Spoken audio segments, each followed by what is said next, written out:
This is Lade Pits, a new RSPB nature reserve. It was a sand and gravel quarry owned by CEMEX UK, and it provided vital building material for local construction over many years. CEMEX has restored the quarry to create this outstanding nature reserve and has handed it over to the RSPB to be enjoyed by all. This quarry started back in the 1960s. We've probably excavated over 4 million tonnes from this site. A lot of the sand and gravel that we produce here, we grade it and it goes off to our CEMEX ready mix plants. It goes to construction sites that are building houses. I can drive around this area and know that materials come from this site to be on the Ashford bypass. We put materials into that. We've schools, hospitals, and literally all around the local area we've supplied materials. An outstanding landmark on the site is the 3 sound mirrors, or listening ears, made of concrete and an early form of radar created between 1927 and 1933 as part of Britain's National Defence Strategy.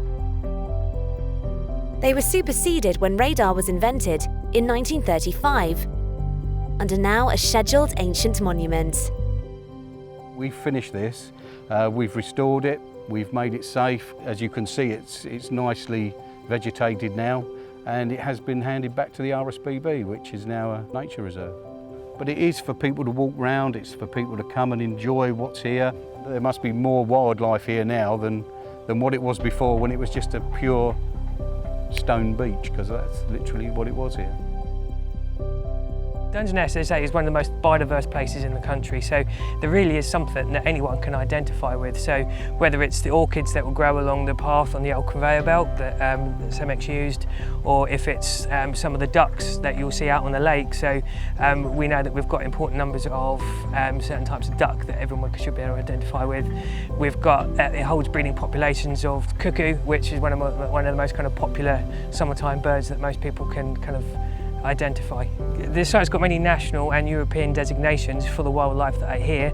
I'm the warden, so I look after the habitat management to ensure it's beneficial for wildlife and people. Here it will be making sure the habitat is as good as it can be to make sure that it's beneficial for wildlife, so they've got breeding habitat or roosting habitat in the winter, but whilst balancing the need for people to come and enjoy that, and the sound mirrors that are here at Lade. So the site it's regenerating quite nicely on its own, but we're looking to do little manipulations to make sure that the reed bed behind the willow swamp area has kind of developed to its potential. It's got a lot of disturbance and we think it could be expanded slightly. We also know there are some potential islands on one part of the lake where it shallows out in certain times of the year, and we could look to perhaps manipulate those so that they're exposed for longer to provide habitat for birds or plants and invertebrates.